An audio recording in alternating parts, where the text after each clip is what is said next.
talks between Russia, Ukraine and the United States have begun in Abu Dhabi. It's the first time officials from Russia, Ukraine and the US are known to have met face-to-face for negotiations since Moscow's full-scale invasion. Now, the talks are taking place after US envoy Steve Witkoff and Donald Trump's son-in-law, Jared Kushner, travelled to Moscow, where they spoke with Russian leader Vladimir Putin. A Kremlin official described those talks as useful, but Moscow has since repeated its demand that Ukraine hand over territory in the eastern Donbas region that is still controlled by Kyiv. Let's see what we can expect with Domitilla Sagramoso, who lectures in security and development at King's College London. Welcome back to DW, Domitilla. How senior are these teams sent by Moscow and Ukraine for this meeting?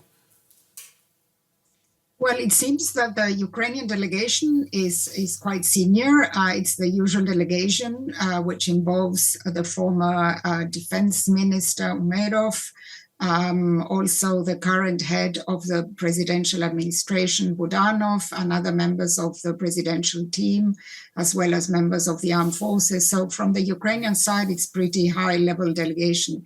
It seems it's not the same from the Russian side. And I think that can be explained because this shows that the Russians are do not have very high hopes that much is going to be achieved. And I think that maybe indicates that we need to maybe lower a bit our expectations, because the points that are going to be discussed are extremely crucial.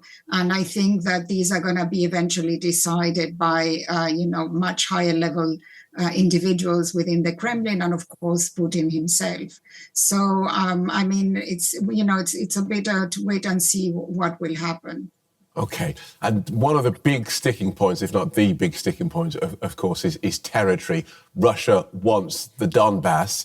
Ukraine does not want to give up those parts of it that it still controls. What do you think is likely to come out of that impasse?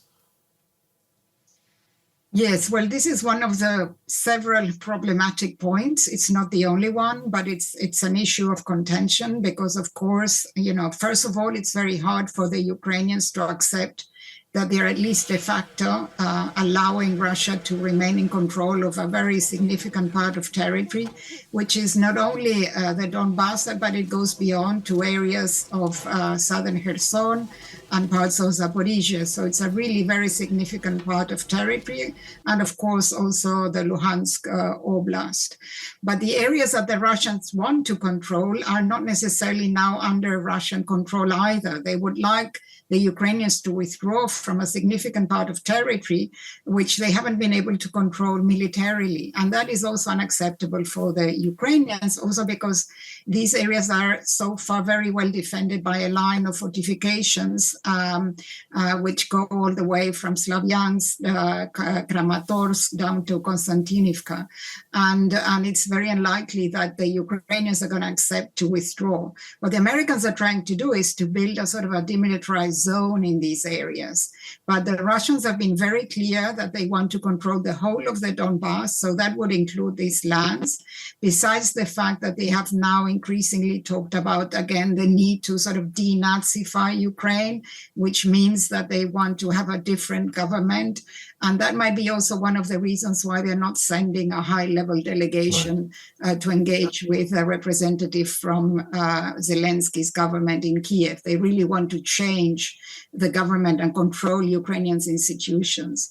And the third sticking point, of course, is the question of security guarantees. Because the Russians might be saying that they're sort of okay with them, but they might be okay only in theory, but not in practice. They might say, okay, in theory, we might be okay with them, but in reality, we do not want, any NATO troops in Ukrainian territory. So the situation is very challenging, and I think we should not place high hopes on these negotiations. So does Kyiv have any leverage in these talks beyond just saying no? Kyiv has quite a bit of leverage, and that is related primarily to the fact that the Russians are not able to advance militarily on the ground. They've been sort of stuck to a certain extent along the line of confrontation. Of course, they have advanced slowly along certain points, and they've captured certain villages, but the Ukrainians have also been able to push them back in some areas. So they are not in such a strong position on the ground. Of course, we know that they've been very effective at hitting at the Ukrainian energy infrastructure, especially in Kyiv, where the situation is extremely dire. Hardly any electricity, heating, and difficulties also with the basic services. But that at the moment is not really breaking, the will of the Ukrainians to resist. And of course, they have the support of Europeans, which are really providing them with a lot of funding and also military support. So they are not in such a bad position at all. Thanks for talking us through that, Domitilla. Domitilla Sagramoso from King's College London. Many questions remain surrounding this meeting. Here is DW's Russia analyst Konstantin Eggert bringing us up to speed. Well, indeed, there are more questions than answers. One thing for sure is that it seems like it's the first time that we will really see trilateral talks in which the Russians, the Ukrainians, and the Americans will be talking. We still don't know the exact format, whether they're going to be in one room, whether the Americans are going to serve as a kind of shuttle message carriers between the two delegations that will be separate. I also think it's interesting that we have a military presence in the Russian delegation. To me, that is not a hopeful sign because first of all, the military do not have Putin's ear. At least they do not have Putin's ear. They're not the first to talk to Putin. Secondly, it means that demands of a military kind will be important for the Russians, and this is something that is not giving us a lot of hope regarding essentially the peace and the political element in these talks. Let's look at how this meeting came into being. U.S. envoys met Putin in Moscow on Thursday. Was there much convincing to do to bring them to the table on such short notice? No, I think that it was clear to Putin from the beginning what he should do. I'm sure that the decision to send a delegation to Abu Dhabi and to go on talking was taken before, maybe during the previous visit by Witkoff and Kushner to Moscow. So this was just supposed to seal probably some details, but it's very clear that such decisions are not taken in a matter of 15 seconds. Again, it just means one thing, that Putin wants to go on, and let me put it like that, pretending that he really is engaged in some kind of peace conversations. But at the same time, Nicole, we've seen his alter ego, his avatar, Dmitry Peskov, saying that Russian demands for Ukraine to basically get out of the unoccupied parts of the Donbas region of Ukraine. That demand is still there. So that means that Russia comes to the table without changing its previous position. And this is something that only, to me, actually, testifies to the fact that Putin is intent on talking and fighting at the same time. Mm-hmm. Both sides have very clear red lines, which unfortunately overlap.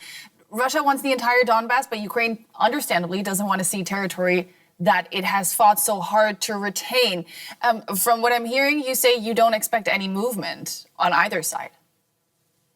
No, it is important for Putin to maintain pretense that he is talking to the United States, because it's also important domestically for him to be seen as the leader of the second superpower in the world. But indeed, his goals didn't change. And I would stress his ultimate goal is not territory.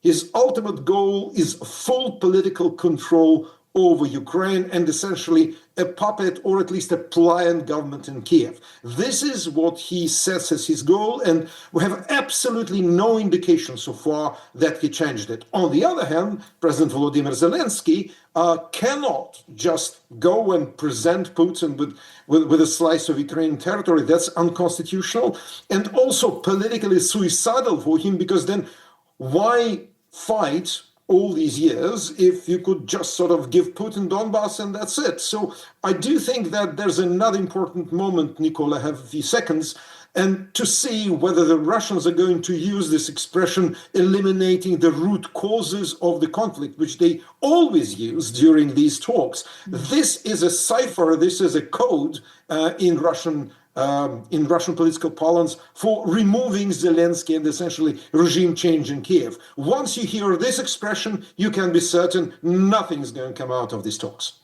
DW Russia analyst Konstantin Eggert, always great to have you on the show. Thanks so much.